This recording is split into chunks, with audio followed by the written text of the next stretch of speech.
G'day folks. Welcome to a nice little Thursday afternoon update.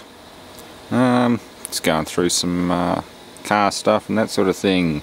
I got Viki an unregistered vehicle permit now to do on-road testing, which is really good.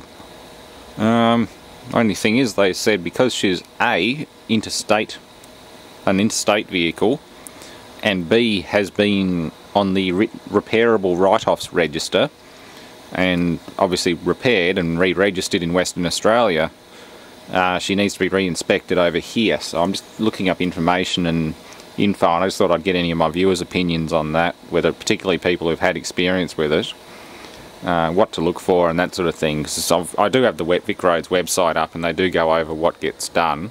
It's all safety based really, making sure A, it hasn't come out of a chop shop or rebirth, and has been repaired to appropriate standard. Now I can see repair work on Viki.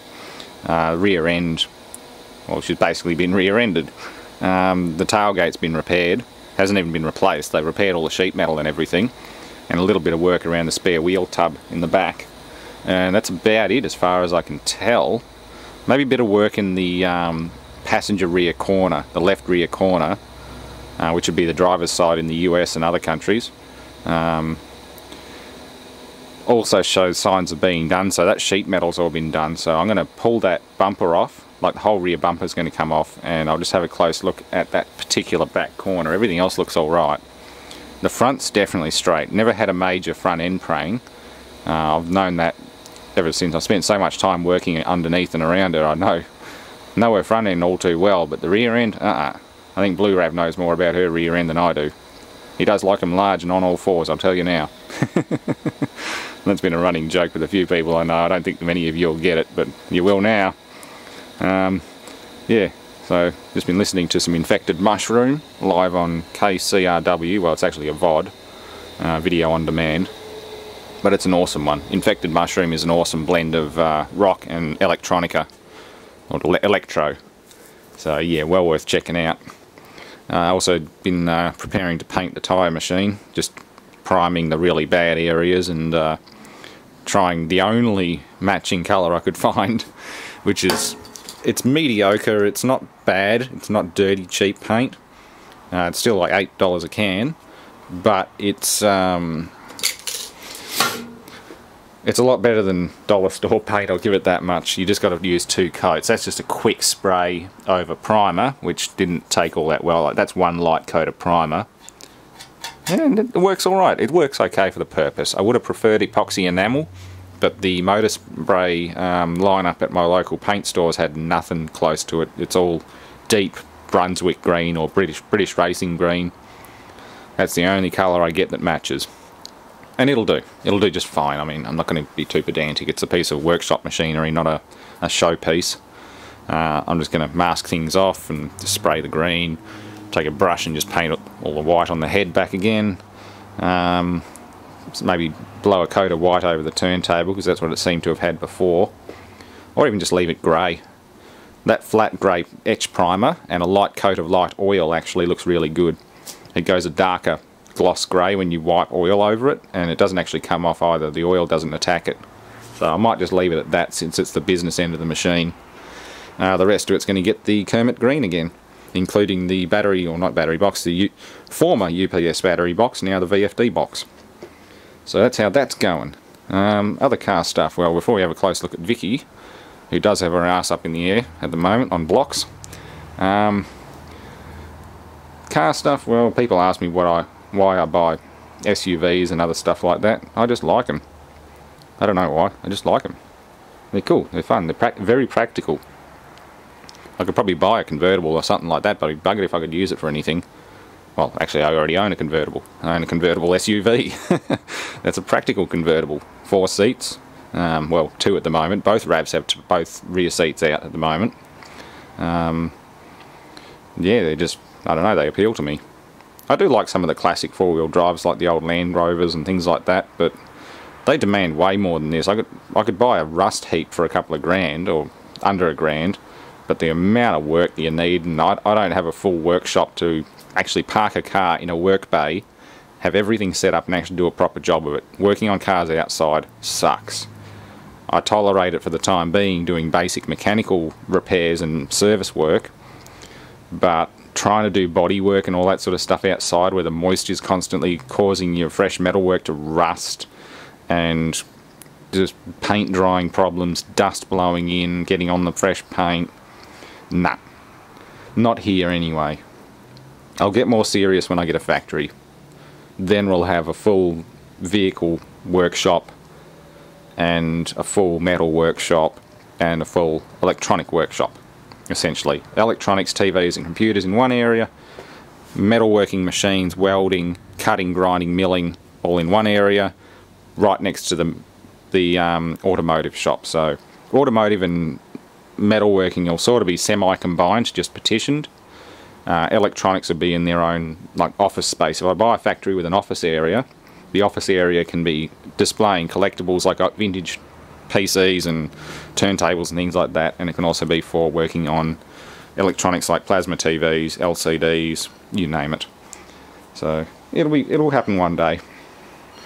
Like I said before, I'm working hard at my current job, and I should really start saving what extra money I get aside once I've caught up with projects and vehicles and things. I think once Viki's on the road, assuming I can get her on the road, everything will go smoothly from there, and I'll be able to save up a decent deposit to buy a factory property.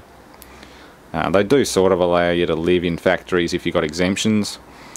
I know a few little tricks that you can try to get in there, like say you need accommodation for night shift workers to maintain and monitor equipment, or run a 24-hour towing business. You can have sleeping quarters, that sort of thing.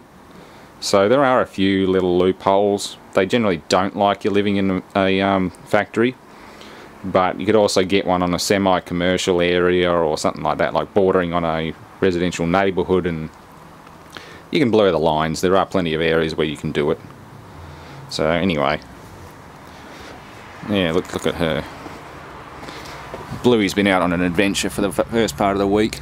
My mate Terry's Hyundai Terracan shit itself again. Luckily we worked out it's the fuel pickup or something. The fuel light doesn't come on and there's still fuel in the tank, but when it gets below a certain level, the fuel system pulls air. Like way before the tank should be empty, it's pulling air, so the fuel pickup hose or something has probably detached inside the tank, and there's probably that much left in the bottom of it instead of that much. So, or the socks come off. There might be a plastic foot in a sock or something. So he's getting that looked at now, and then going to trade it on a brand new Holden Colorado 7. It's a 7-seater wagon, factory built from a utility chassis, a pickup truck chassis. So get rid of the troublesome but still very nice Hyundai Terracan CDI, and yeah, change. So this is what I'm going to be checking out soon. These structural rails, get the bumper off again, and go from there. Yeah, I don't know, everything seemed pretty good. I'll also go to body shop to have a quick look.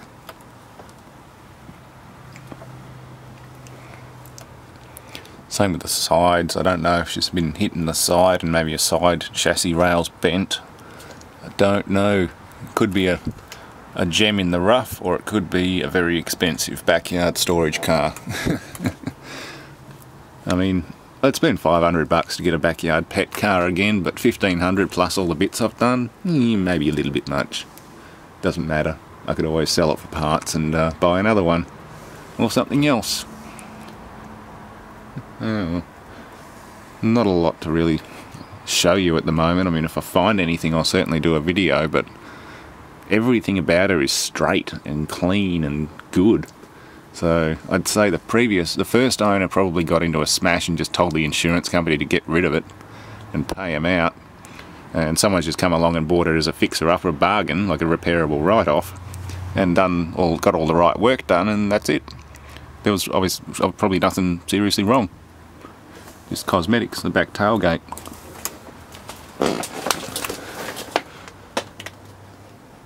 Who knows? It's these rails that they look at. And across the back. Yeah, anyway. Yeah, so... Oh well, I've got Bluey back now, and Little Betty's out the front because I've been driving her all week. I like all of them. They all got their own little quirks and handling characteristics. Very good. Can't wait to drive this. I'll take her out on tomorrow afternoon, or maybe drive her to work on Monday and then drop into a friend's workshop, see what they have to say.